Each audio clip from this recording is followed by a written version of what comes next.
Парното да бъде изцяло субсидирано от държавата и потребителите да не го плащат. Такъв призив отправиха от Федерацията на анархистите в България на шествие, приключило с митинг пред сградата на Топлофикация София. Анархистите искат Топлофикация да се обяви в несъстоятелност, а администрацията да се уволни с доживотна забрана да работи в предприятието. Според тях сметките не трябва да се плащат. Бойкотираме Топлофикация. Просто сметките са прекалено високи и не можем да ги плащаме.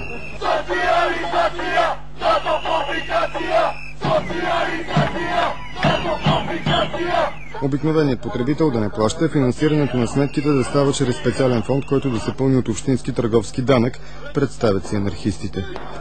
Живота, ако искаме да стане по-добър, трябва да мечтаем. Никой не ги чу, защото управата на дружеството днес почива, а част от бившата е наистина на топло. Всички са за